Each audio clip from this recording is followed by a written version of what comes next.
views and opinions expressed in this program are those of the participants and do not necessarily reflect the views of BronxNet or the program underwriters.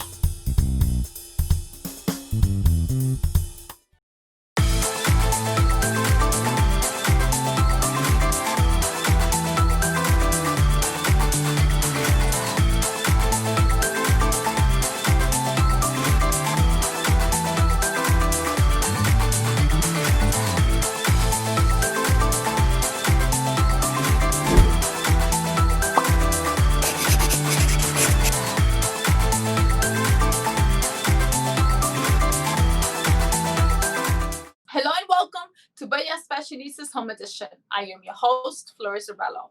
It is a pleasure to have you join us on this beautiful afternoon. We trust that you and your loved ones are well and staying safe. In today's Bello's Fireside Chat conversation, we welcome attorney, commissioner of the Board of Elections for the Bronx County, and the president of Bronx Women's Bar Association, a nonprofit organization that promotes the advancement of women in society and women of legal profession, whose mission is to promote fair and equal administration of justice, act as a unified voice for its members with respect to issues of statewide, national, and international significance to women generally and to women attorneys in particular. Please join me in welcoming Latina Trailblazer and Dominicana Miguelina Camilo. Miguelina, thank you so much for joining us today. Thank you, Fletty, for that very nice introduction. So happy to be here with you. And that is everyone, Attorney Camilo. That's right. It is such a pleasure for me to see our Latino community rise up, move up the professional ladder, and break the glass ceiling. Attorney Camilo, tell us more about yourself and what it is that you do. Soy Dominicana. I was born in DR in Salcedo. I came when I was 2 years old, and I came from a family where my father was un bodeguero. My mom was a stay-at-home mom. And from a very young age, they always tell me the story. I just knew that I wanted to be an attorney. I enjoyed school. I enjoyed public speaking. It's a story that I always say because sometimes you're just born to do certain things. So it was very much in me. And one of the biggest learning experiences I had that really helped me develop that skill to speak for other people was working with my father at his bodega.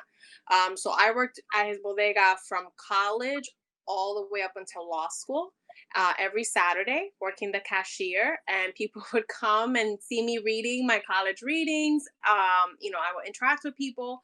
And as soon as I said, I want to be a lawyer, oh, licenciada. That was my name, licenciada. They would come in, and it was like I got a bunch of new clients, apart from everything that I was already doing for my parents. So, first generation here, my parents came at a very young age to work and give everything they could for their family, getting letters, getting phone calls, anything that had to be interpreted into English from Spanish. They would call me. I would be the one that would be representing my parents and any sort of issues. Same thing with all my clients in the bodega. And I did it. I went on to law school, knowing that that was the next step. When I was in college, I already knew college would not be the end. I would always continue, studying. And once I got to law school, it really was a great experience because I made some really good friends. I was one of 3 Dominicans in the entire class that we knew of. Wow. So it was still very much, not many females, not many Latinos. So it was kind of, breaking through those barriers, a lot of our community not being represented. And that was now, it's crazy to say, almost 9 years ago that I finished law school. I've been an attorney now. I have my own practice. I focus mostly on matrimonial work and family work. And same thing, just giving back to our community. I picked that field because I saw in the family court a lot of Spanish-speaking individuals that just would not have access to information. And I'm one of 2 attorneys in all of Bronx Family Court that speak Spanish. Even though we know the Bronx is many Dominicans, many Latinos live in the Bronx. So it's important to me to be there, as representing our community and being able to assist through language, through understanding of our culture, having the same story as my clients, and empathizing with them and wanting to help them. That's pretty much, where I am now as an attorney in private practice. And I love it. I love it every day. How is it doing private practice? I remember being in law school, my father said, you know what, we should just set up an office right next to a motor vehicle, like as soon as you graduate, and you could do well. I'll man the front desk and you be the attorney. And I said, no, that's so scary. I don't want to do that. And it's a fear that you'll speak to attorneys that have been practicing for years. It's a big fear to go out on your own. When I first started working, I worked for other attorneys and they were great mentors. But once I saw that I could manage an office, I could get clients, I could deal with clients, it was just the next logical step. So now I've been on my own almost 4 years, and it's the best thing ever. I'm my own boss. I make my own schedule. It's just me. I'm a solo, so I don't have office staff, very low cost. And it's exciting. Every day it's different. I never know what to expect. And I also have the luxury, I pick the cases that I want to take on.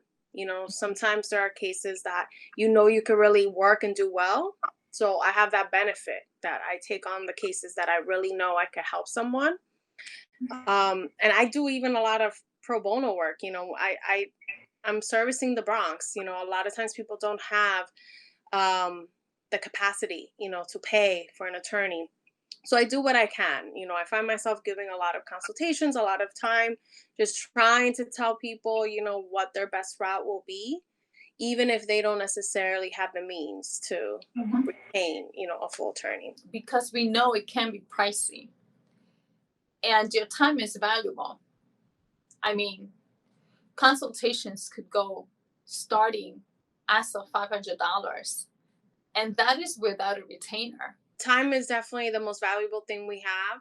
I started offering more consultations, understanding that maybe in a consultation I can guide the person and not necessarily have to go through an entire battle in court. But there are those cases that end up in court. Obviously I have still a lot of work to do, thank God. So I've been lucky that work is busy, and in that particular area, we will always need attorneys to deal with family court issues, because unfortunately there's just such a different dynamic of family nowadays. And people don't always understand all their rights that they have. They're scared to go to court. They think they can't go to court if they have certain personal issues, and it's just absolutely not true. So it's a very important area that I'm in. Congratulations on being appointed as president of the Bronx Women's Bar Association. Tell us more about the organization. We have a state chapter. So the Women's Bar Association of the state of New York, WBA, that's our chapter for the entire state. We have many chapters that center around all the different counties in New York. And the Bronx chapter, specifically for Bronx County, where I practice and I live and all of that, I'm the president of that specific chapter. And our mission is to represent our female attorneys, our female jurists. We sign on to a lot of cases that go even before the Supreme Court for matters that are important to us. So reproductive rights, domestic violence issues, issues that are just key to the women's rights, and the women's benefits that we want to make sure are taken care of. And it's a bar association. So it's made up of attorneys. It's a nonprofit organization. We spend a lot of time giving back to the community. And our membership we're made up of the same attorneys that I practice with and work with, centered in the Bronx. How many women lawyers are there that are part of the organization and in the Bronx? I can't tell you the exact count because, funny enough, I'm in family court, its own specific area, but there's criminal court, there's Supreme Court. I could tell you on a day-to-day basis, I would venture to guess that there are more female practitioners in the areas that I specifically deal with. So I'm sure there's thousands of women in the Bronx. Our membership right now is probably 300 to 400, just the main ones that practice locally in the Bronx and are there often. Those are usually the ones that are going to be signing up with our association, but we're always growing and we always want more members. But it is a key importance that it's a Bronx woman. My theme for this year is the strength of the Bronx woman, because of everything that's happened in 2020. So just trying to champion the strength that only us women really understand how strong we can be, how much we can handle. And that's really, something that I want to celebrate with our membership. Congratulations. You are the second Latina and first Dominicana to lead as president of the Bronx Women's Bar Association. What an achievement. That was also a big celebration for us because this chapter has been in existence since 1934. And in 2020, I am only the second Latina to be sworn in as president. Our first Latina was only last year. So, it's taken us some time to embrace diversity and come to that point where we have representation for our community. Because like I said, most of our litigants in the Bronx, most of our people living, citizens of the Bronx, they're of minority background. So it was very important to break that ceiling, that glass ceiling that we had in this organization specifically. What are the programs currently provided at BWBA? CLE programs, so classes. We provide informative panels. We provide networking events after work. We also have an annual dinner, and we'll always honor 2 practicing attorneys, which have contributed to the organization and have done great work.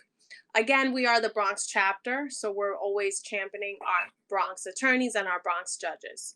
So those are the events that are ongoing every single year.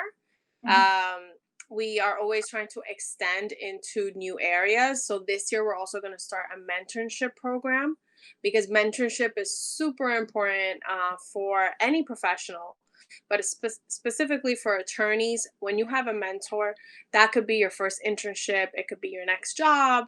It could be someone that you could always call and, have some guidance in what your next move should be. And, taking on the role of president, I have the luxury that I've already set out the plan for the year. I've set out what our missions are going to be, and they're all based on things that are very important to me. So giving back to the community, specifically the business community, super important to me. Creating a mentorship program, very important to me, because I'm here because of the great mentors that I've had. And also creating that pipeline to the next level of the profession, to the bench.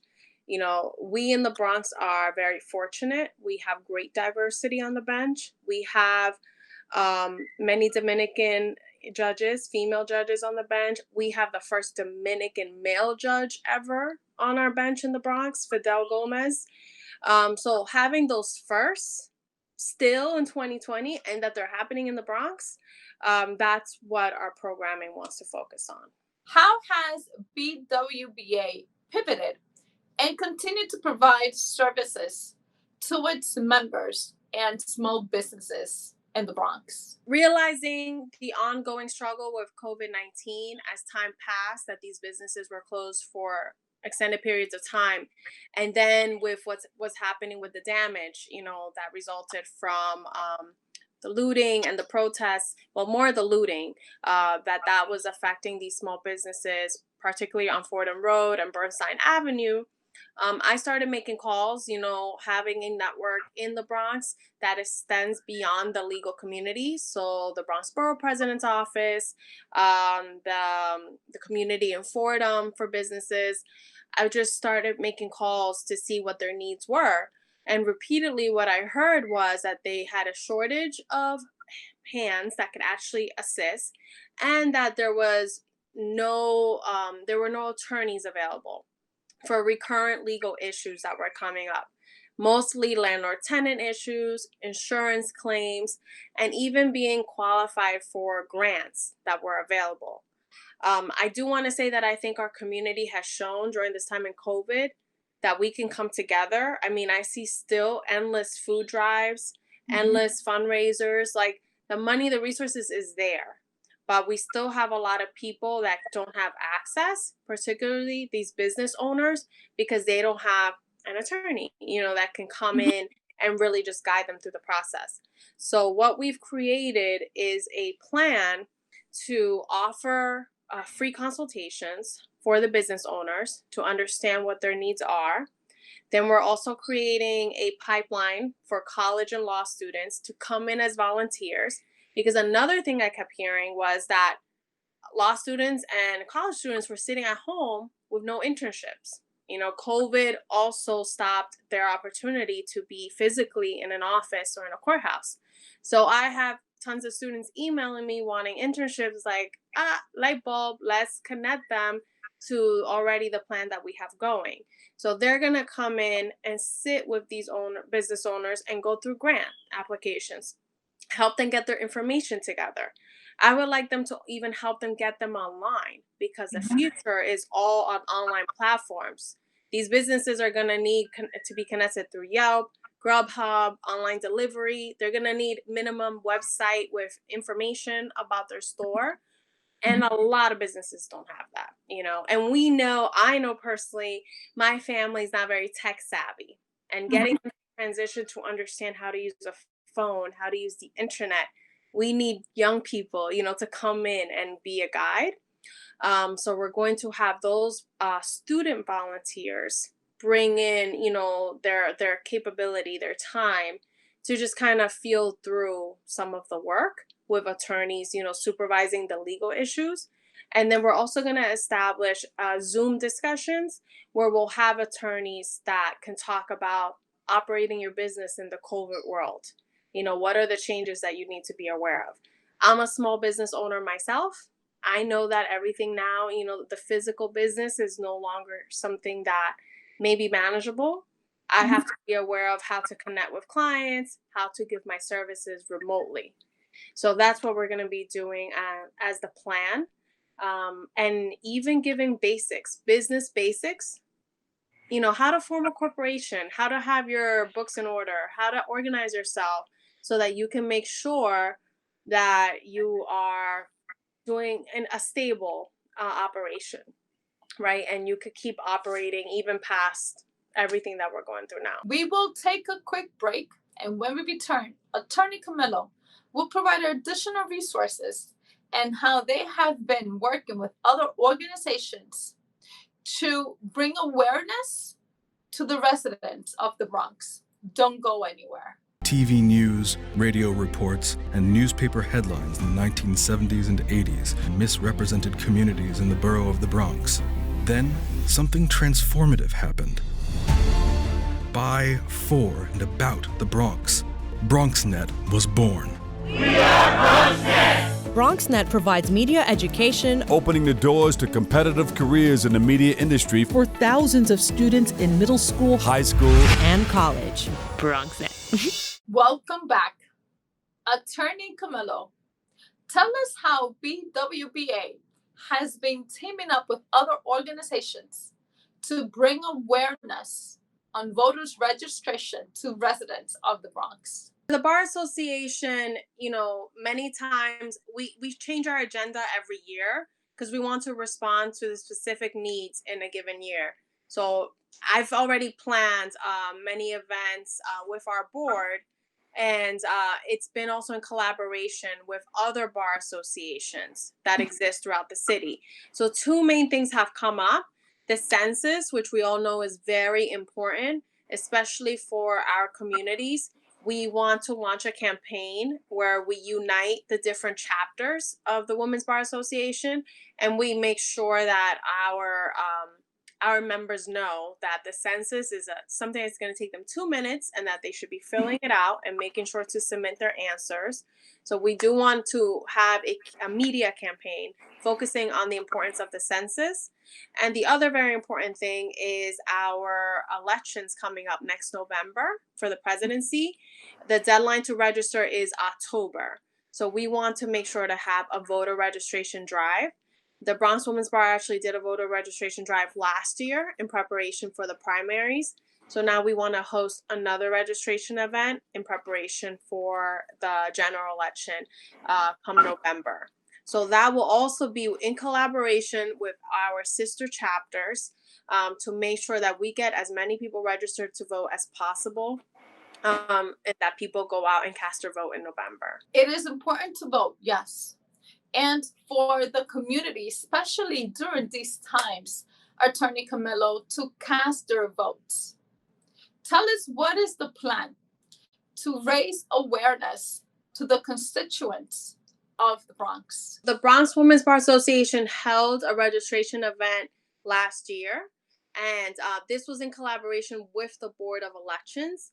One of my titles is Commissioner for the Board of Elections, so I have that resource that I can work with our offices. We have an office in every borough, and basically organizations like the Bronx Women's Bar can collaborate, and we can ask for a registration table to be set up at a certain location. So we're planning to do that again in all 5 boroughs. We did all 5 boroughs last year. We're going to do all 5 boroughs this year. We went into schools even to register the 17-year-olds, which we're able to do now. And now we just want to make sure we register as many people that are eligible to vote before the October deadline so that they are ready to go when the presidential election comes about. So the Board of Elections is our main tool that will provide all the resources necessary so that we could work throughout the city to make sure that we get everyone registered. Voting is very important. We just went through our primary elections now in June, and it's been a lot of work because we have to cope with the reality of our COVID world, our social distancing regulations, but people still want to vote. We have the absentee ballot that became expanded because of COVID. And it was an important process that we put in a lot of effort and time to make sure that it was the best it could be, and voting absolutely is always, there's no sense in saying that you want change if you're actually not going to go and vote and try to vote for change. So it's important to vote. Why is it important for anyone, and those especially who reside in the Bronx, to participate in the census? The census is done every 10 years, and it really is the key way that we can be allocated funds. We are allocated judges. We are allocated resources, all according to our response. So if we have an underrepresentation because people fail to respond because they are worried about, the government having whatever information about them, that's really going to be more harmful to our community as a whole. This is the first time, the census does not ask about citizenship. It's not asking about any specific information. It's only asking how many people live in your house, and if you're still in the address that has been listed for you, and what your classification is as far as white, Black, Latino, whatever it is. We want to make sure that census is being completed by as many people as we can reach. We are actually working on focusing on those particular areas that are not as responsive. And that's why we're doing this in collaboration with our sister chapters for the other boroughs, because Queens and Brooklyn are specific areas that are not as responsive. In the Bronx, we have done a lot to push out. A lot of organizations have pushed out the information of the census. And I think there is the general sense that people do want to do their part to see change and to see change for the better. So the census is very important, and it's a matter of repeating the message to make sure that everybody gets counted. What is next for BWBA? And what are the programs and resources you have in store? Virtually, we just want to make sure we stay connected with our members, that we're still offering the same services we've had in the past, and that we're also allowing new members to come in and create new connections. So all of that is possible through the virtual settings that we have available. And it's a matter just of planning in a way that people know about these opportunities for events and that they are attending our events. So I am working really to push out good messaging through our LinkedIn, through our Facebook. We have our email. So our members that are established in the organization, I am happy with. And what I'm looking to do is create a greater membership and bring in, those new members that could really benefit. This is my second time being a bar leader. I was previous leader of Dominican Bar Association. So I have that, I have that luxury that I have past experience. And one of the biggest things that I've always held on to was creating programming that could be repeated, that it's successful and you can repeat it the following year, and that you're always mindful of who's next, who's coming. Like, I'm always looking for my next president. I'm making sure to look for them and help them take on the role. It's called succession planning. You don't want to, if you have a great year, it doesn't mean anything if the next year isn't great too. You want to make sure that you're setting the plan from now. How can one become a member of BWBA? You could actually send an email to me. Our email is bxwomensbar@gmail.com. We will supply you with a membership form, and then you'll get access to all our emails for our events and our newsletter.